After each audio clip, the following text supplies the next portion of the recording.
Righto. Welcome back, everybody. We need a camera in here during commercial break. We Please. do, actually. We do. I'm asking. We need more like sound than camera. Camera and sound. Yeah.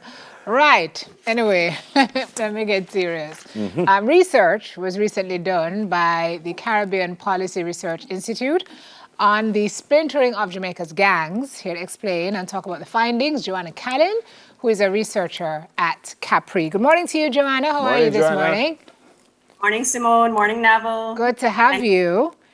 Let me start at the beginning. This bit of research was done in partnership with the UK's Department for International Development, a study that synthesizes what is known about the current scenario regarding gangs, violence, and organized crime in its various iterations. Can you give us a high level of the findings before we start to dig deep? Policy recommendations were to have been pulled from this, by the way. Have those been submitted yet, Joanna? The policy recommendations were submitted during the presentation, and we are trying to work with some of the stakeholders behind the scenes to get these recommendations implemented so far as we can. How many recommendations did you make? I'm curious. There were 6 recommendations overall from this particular report. Okay, and they include? So the first one had to do with the social interventions in Jamaica, which also stemmed from several of our other reports regarding social interventions overall, implementing proper monitoring and evaluation systems, transparency and accountability. Another recommendation had to do with increasing the scope and capabilities and legal ability of the Financial Investigation Division to carry out investigations. Right. And then we also recommended increasing the scope of unexplained wealth orders, which several individuals within our society have also called for, including the private sector of Jamaica. Howard Mitchell, he actually called for that some time back. And based on our recommendations and the level of wealth that stems from crime, we actually made that same recommendation as well. Okay. All right. So let's move to some of the findings, which I found, I don't even know what the word is. One of them in particular had my jaw on the ground. So while investigating gangs in Jamaica, we found, and this is from your study, that in 2018, there were an estimated 200,000 illegal firearms in the possession of civilians in Jamaica, while the JCF had 12,000 weapons in their arsenal, and the JDF 8,681 registered firearms. So I'm looking at the legal one. So JCF plus JDF equal just about 21K to the 200,000 illegal firearms out there, Joanna? So this report was done by a think tank based in Geneva. It's called a Small Arms Survey, and they've done several reports on things in the Caribbean, including the amount of weapons that apparently is floating in our society. And there might be room for some doubt, but the reality is that based on statements by some high-level stakeholders in Jamaica, we have something like 2,000 plus weapons probably coming in a year, illegal weapons coming in a year. And we only seize a minute fraction of those weapons.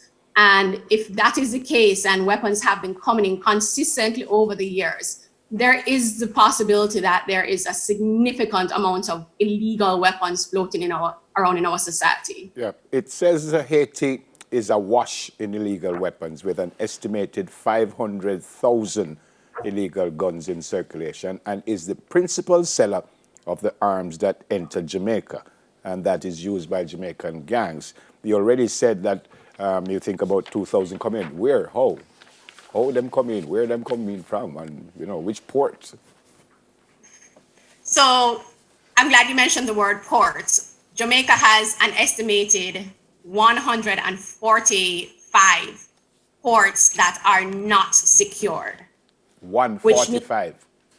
145 ports that are not secured, which means at any given time, persons can traffic weapons or any other illicit items in and out of our country. So whether it's the marijuana going out, which is part of the guns for drug trade, or whether it's the drugs coming in from Haiti, and there is a very strong guns for drug trade with Haiti that takes place. And there are also weapons coming up from South America as well. So we have weapons coming at us from several directions. I know you said 145 unsecure ports, but and this might not be a question for you, but don't we have the JDF and the JCF? Do they not patrol the seas? They do, and I can answer that to some extent based on my conversations and the research that has been done. Mm-hmm. They're not going to be able to cover the entire seaboard, the 360-degree areas of Jamaica all the time. Mm-hmm. There have been steps taken by both the JDF and the JCF to expand their capabilities. If my memory serves me correctly, I believe JDF is trying to get a radar coastal system up in place and running, which should help. But the reality is that it's very difficult, and it's not just for Jamaica. It's for ports across the island. I mean, not just at the island, across the world. We have first world countries like the United States who their customs and border patrol are only able to check something like 5% of containers coming in, right? And the reality is that Jamaica is trying to do the best it can, but we do have 145 unmanned ports where people can come and go. Freely. Yes. Yeah, so what would your recommendation have been in that regard for that particular issue? Because that's a huge issue, we know, based on, you said Haiti, South America, I'm sure the US, there are guns coming from everywhere. Yes. So what would your recommendation, what would Capri's recommendation have been for that issue in particular? Is it resources? What would you have said? I would say that there are several things I would personally recommend based on my conversations with both local and international law enforcement. Our international law enforcement partners are willing to assist us. We have had joint operations with them in the past that have proved successful.